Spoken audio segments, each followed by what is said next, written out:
সকাল 10:30টার সময় ঘুম থেকে উঠে দেখি চারিদিকে এত কুয়াশা। দেখো তো এত বেলা হয়ে গেছে আর দেখো কত কুয়াশা দেখতে পাচ্ছ।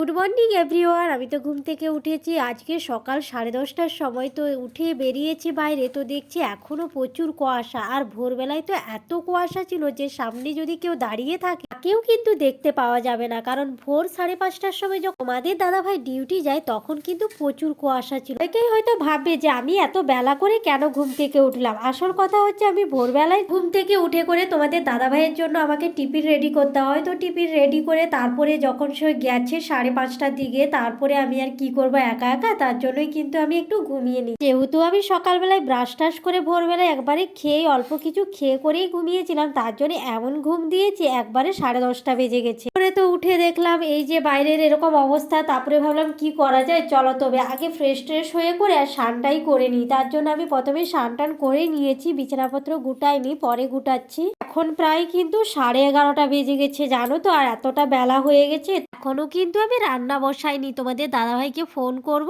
তারপরে কি রান্না করব তাকে জিজ্ঞাসা করে নেব সে কি খাবে না খাবে। স্নান করে বেরিয়েই কিন্তু আমি চালটা ভিজিয়ে রেখেছি, কারণ চালটা ভিজিয়ে রাখলে না গ্যাস খরচাটা একটু কম হয়, মানে গ্যাস একটু কম পুড়ে আর কি। এই জন্যই আমি চালটা ভিজিয়ে রাখি। 2 থেকে 3 ঘন্টা কিন্তু আমি চালটা ভিজিয়ে রাখি, তারপরেই কিন্তু গরম জল করে চালটা ছেড়ে দিই। ব্যাস আমার কিন্তু 10 থেকে 15 মিনিটের মধ্যেই ভাত কমপ্লিট হয়ে যায়, মানে ভাত হয়ে যায় আর কি।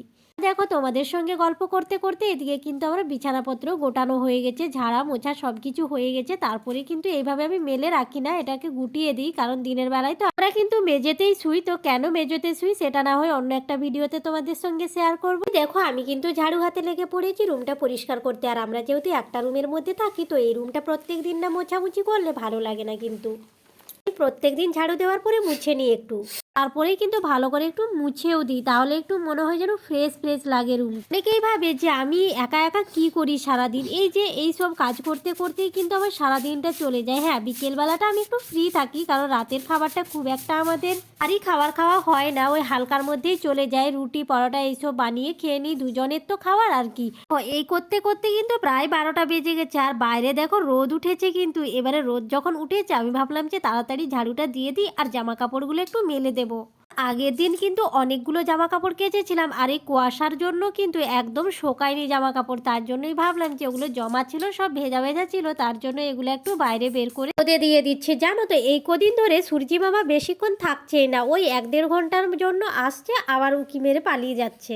দিনের বেলাটাও এত কুয়াশা থাকে, ওই 12টার দিকে বা 11:30 12টা পর্যন্তই বা 12:30 পর্যন্তই কিন্তু রোদটুকু থাকে, তারপরে আর থাকেই না। তারপরেই দেখো সোজা রান্না করে চলে এসেছি। আগের দিন এত বাসন পড়ে রয়েছিল, রাতের বেলা তো রান্না করেছিলাম, খাওয়া দাওয়াও করেছি, তারপরে কিন্তু বাসন ধুইনি, এত ঠান্ডা ছিল তার জন্য দেখো আজকেই সকালবেলা আমাকে সব ধুতে হচ্ছে। আচ্ছা, এটা কিন্তু বলে যেও আমার এরকম ছোট্ট ছোট্ট মিনি ব্লগ দেখতে তোমাদের কেমন লাগে। যদি ভালো লাগে পেজটা ফলো করে রাখবেন, এরকম ছোট্ট মিনি ব্লগ তোমাদের সামনে অবশ্যই চলে যাবে।